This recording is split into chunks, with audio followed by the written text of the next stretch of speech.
How's things, everybody? A Durban from Town here. Go and subscribe to Irish Footy Vlogs for the best League of Ireland content. Welcome back to Irish Footy Vlogs this week. I'm the host and I'm joined by Keith. We're going to preview and look back at the playoff games in Division 1. Obviously, Bray took on Galway and U3E took on UCD. So I suppose the first one, Keith, we'll talk about is Bray 0, Galway 0. This is the one I picked to watch actually live, and I think I picked the wrong one. I should have watched the UCD one, but it was 0-0 anyway, Keith. 2 clean sheets. Wasn't too many clear-cut chances on the night. Take us through this game. Obviously, Bray were at home. They were the home team this week, and I think a lot of people might have tipped Galway to beat these in this one. Yeah, I was actually at this, Daz. It was freezing cold at the Carlisle grounds. It usually is, even if it's a nice hot summer's day. But I was well wrapped up, to be fair. Yeah, I mean, it was a tense game, to be fair. I don't think it was one of those nil-alls, though, that, both teams sat back or were nervous necessarily. They tried to play, particularly Galway, I think. I do think Bray played this game in such a way that they tried to make sure they weren't going to lose the match, because they've had a few bad results coming into the playoffs recently. Callum Thompson was missing as well. Galway came in form as well, and they'd everyone available apart from Lamboto and Manning, who've been injured for the season. They cancelled each other out a little bit as well. They both went 4-2-3-1. Brandon kind of had Brandon Kavanagh at the head of that. He played behind Gary Shaw, but at times he alternated and came deep, and Richie O'Farrell moved up. Whereas Galway, Dave Hurley in that number 10 position, but he's a different number 10. He's more of a structured midfield player as well, who can play a number of positions. I like him deep, personally. I think he's good at getting on the ball deep, but that's where he played generally for Galway. And Bray made it difficult for Galway. As I said, Galway tried to push on in this game at different stages. In the first half, they had the 2 best chances. Rory Keating probably should have scored, actually, to be fair. One header was straight at Brian Marr. After going from Bray out wide, it might have been Graydon. I can't remember, because when you're watching a match, it's hard to remember every little detail. Might have been Graydon. But Keating a couple of chances that first half. Bray had a shot from Kavanagh that went over the top, actually, and one from Clifford. But they were kind of half chances, you know what I mean? They were from this. They're way over. Yeah. They weren't really, I'm scraping the bottom of the barrel by saying they're chances for Bray, if I'm honest with you. But it's a strange one, because some of the things I enjoyed, though, even though it wasn't a great match in terms of chances, because when you're at a game live, you still spot things. I thought Conor McCormack was fantastic in midfield for Galway, by far the best player on the pitch. Just his leadership qualities, positional play, snuffing out fires. Bray and Cavan in particular found it difficult to get between the lines there. And I think that's why he alternated with Richie O'Farrell at times. Kavanagh was almost trying to trick Galway into, maybe O'Farrell can get in there. But McCormack was very good. Interceptions as well. Just kept it simple. Very, very good player. Definitely a Premier Division quality player still, I think, McCormack. But ultimately, I think Bray won't be too disappointed with the 0-0. I think Galway won't be too disappointed with the 0-0. They go again, obviously, on Sunday. I think Galway are probably in pole position, to be fair. But it's still tight. It's still tough to decide who you think might win the game, to be honest with you.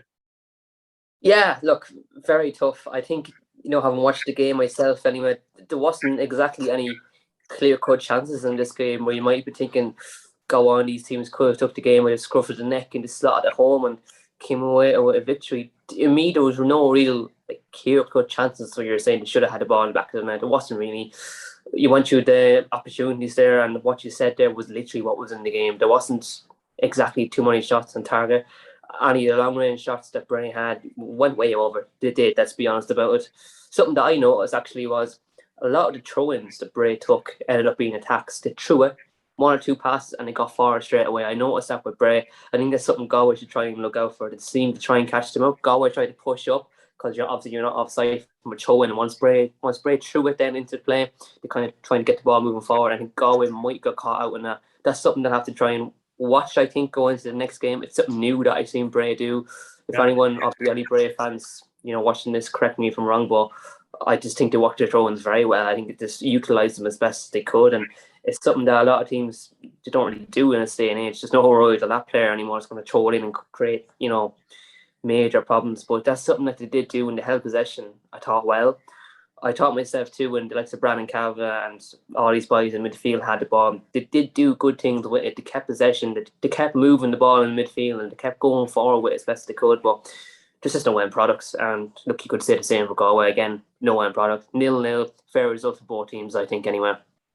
Yeah, I think like going into the second leg now, as I said, Bray would be happy they didn't lose the game because they needed not to lose this game. But maybe they played too much in that kind of sense as well. Like, you felt like they could have had a cut at them a bit more because, as I said, at different spells, I thought Galway were the team that were trying to instigate a little bit more at different times, particularly at the start of the second half. But as I said, going into the second leg, I still fancy Galway. I think it doesn't feel like a second leg, though. It feels like a replay because there's no away goals or anything like that. So I fancy Galway. I think Eamon DC Park will be bouncing. I think they're going to have a big crowd there. It's on a Sunday evening rather than a Wednesday evening, which probably didn't help really the crowd and the atmosphere, school night and all that kind of thing as well. But I do think Galway going into the second leg will be favourites. But at the same time, having watched both teams again, particularly live, I think they're both at this minute time way off the Premier Division teams, way off. Yeah, I definitely agree. I think it could be very difficult for them to beat anybody who finishes ninth. I know one-off games and all,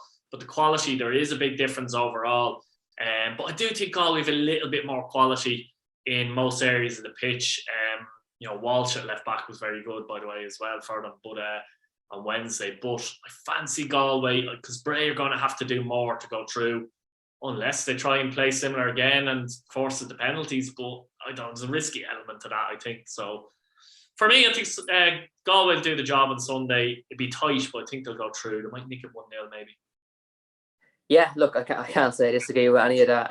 I do think as well myself, I think a lot of people are saying Galway probably are the better team on paper.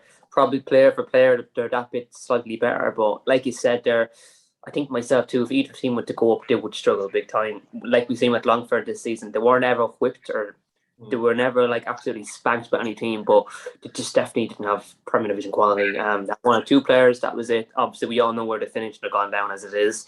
Obviously, they came up through the playoffs in a similar fashion to what these teams will be going through right now because they'll be playing the team that finished the second bottom of the Premier Division. Myself too, I would fancy Galway for this going into it. I think just Galway at home, they're definitely kettle of fish. They're a lot harder to beat still. Probably coming away with this really feeling like they need to grab this game now and just try and nick it, to try and get something from it. And I do think Bray probably will sit back in this one and probably try and catch Galway out on the counter. That's just see how I see this going. My prediction for this one is 1-0 Galway. I think they'll go through. I think Keith's going to say the same. Yeah, 1-0 Galway, yeah, same thing. Excellent stuff.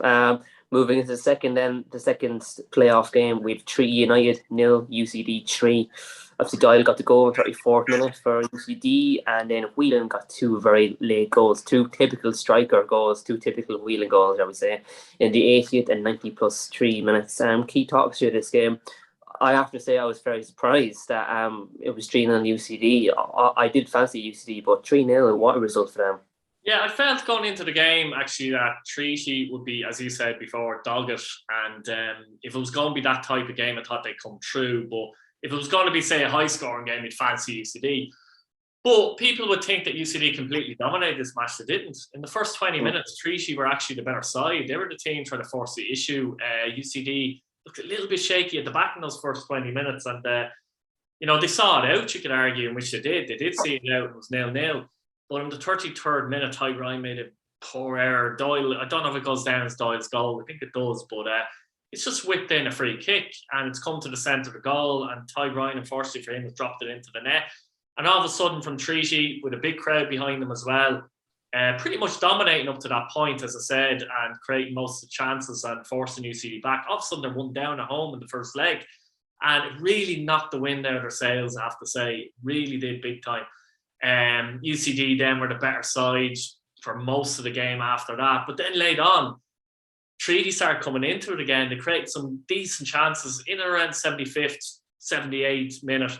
There was one really good chance, actually, where it just flashed by Lorcan Healy's goal.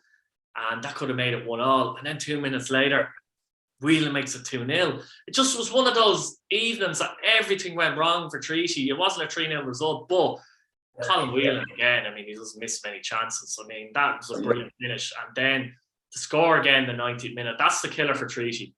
I think 3-0 ends the tie, personally. 2-0. I think the thing too is that late goal wasn't a typical UCD goal. That was a goal kick. It was a rush. It got it out. The long ball up. Everyone from UCD was in the back. You don't see UCD score any goals like that. You just don't see it. It's not how they play.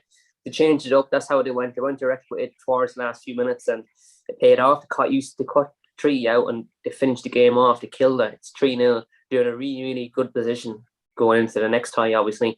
But, it's still it's a game played over 2 ties, and we've seen teams have 2 and 3 leads before and slip up in the next playoff. So, any other thoughts on the 3-0 win for you for Tuesday? I think it'd be a massive overtaking if Treaty came back and won 3-0. It's not just that, but Treaty don't really beat teams 3-4-0 anyway. Never mind. So how they approach this game is very, very difficult. And UCD, you just feel like you're going to score at some point. If it's not Whelan, could be Kerrigan or someone like that who played well in the night. Whelan was very good on the night, though, apart from the goals. His hold of play, because you're looking at him and going, right, he scores goals, he's a good finisher. But can he do the other things in the game? He can. Very good at bringing players into the game as well, which is good to see from his point of view. And as I said, Treaty will be devastated to lose this 3-0 because the game didn't flow that way. But on the other hand, UCD were clinical. And as I said, they rode their luck in the first 20 minutes. They got a bit of luck with that first goal, but no denying the 2 goals. And as I said, the cherry on the top to score in the 90th minute. From Treaty's point of view, as I said, it's very disappointing to let in a 90th-minute goal when you're 2 down in a 2-legged affair, because a lot of people would say, okay, it's going to be difficult to come from 2 down anyway, but 3-0 just feels like an absolute mountain that you just feel like I'm not going to be able to climb. And going into the second leg, I suppose, you might say, how do UCD manage the game?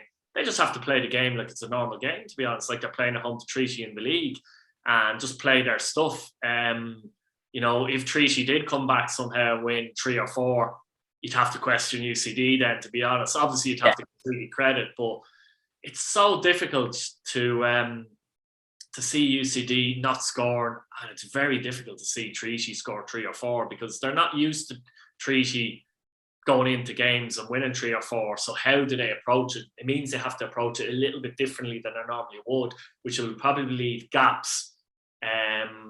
It's just very difficult. You'd have to start. You don't really have. I suppose as well as that, you don't really have an out-and-out scorer that you're going to rely on. He's going to get the goals. Like UCD's main man is Whelan. He's got an awful bulk of UCD goals this season, and even the likes of Kerrigan he's more goals than the Treaty striker McSweeney, who has 6, I think, this season. And then there's another player in Treaty has 5 or 6 as well. Another player has 5 or 6. A few now that are on 4, 5, 6 goals, but it's very difficult even creating those opportunities to score 3 or 4. I mean, when you go into a game, any game, UCD didn't go down there to win 3-0. They went down to try and win the game. Now, you might argue with Treaty then, they just have to try and focus on trying to win the game, because you can't plan to win a game 3 or 4-0. You know what I mean? It's impossible to do that. So they have to focus, try and win the game first. If they can get the first goal, then see how UCD can react to that. I think that's critical in this game, the first goal. If UCD get it, that's it. It's done. Forget it. Prediction? Yeah, I can't see any way back for Treaty. I really can't. I do think they'll put in a performance. Just don't think it'll be good enough. They may nick it, but that's the best I can see happening, nicking it 1-0 or something. But I see a 1-1 draw, to be honest with you. It'd be a monumental effort and a monumental collapse from UCD for this to change course. Like you said there yourself earlier anyway, if it was 2-0, you'd be saying they have a half chance of coming back with 2 goals. You have a half chance. If you can get the first goal in the game, try and nick it from a corner, and then suddenly it's 2-2, you're back in the game. Extra time, penalties, who knows? But when it's 3-0, it's just that bit harder. There's that bit more going at goals you have to score, and you have to put it in the back of the net 3 times just to equalise, just to get back level. It's very, very hard to do. Not many teams are capable of doing it. I fully think UCD are completely safe now. If they were to lose this game 2-0, they'll still go through. I'm not saying they will. I think UCD will go out and attack and play how they always play. I think they could be a bit more cautious, might be able to sit back in a bit more and maybe just bring the first half to 0-0 and see what to do then. Treaty just have to go out all guns blazing and have the game of their lives if they want to get through, which I can't see happening. But any Treaty fans, you've had a superb season. You should be absolutely delighted and proud to be where you finished this season. Bar's done a tremendous job. Well done where you finished this season. I hope you can hold on to your team, add to it, and who knows, maybe be back in the playoffs again next season. But I sure as hell didn't predict you to be in the playoffs this season. No one did. So absolutely brilliant that you got there. Support your team, get behind them. Who knows what can happen on the night? Anything can happen. Suppose for myself, I would like to say a 1-1 draw too, but I'm not going to be the same as you, Key. I'm actually going to go with a 1-0 UCD win. You can see them getting a goal. UCD always score goals. I don't think it'll be as high scoring. I think Treaty will be a lot more cautious. Obviously, the goals that came, the two of them were very late on, and one of them was a long ball in.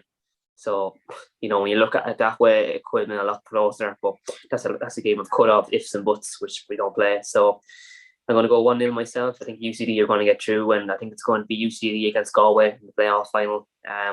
That's my prediction anyway. Thanks everyone for watching. Like the video and subscribe if you're new. Let us know your thoughts below and let us know what you thought of the games as well. And thanks for watching.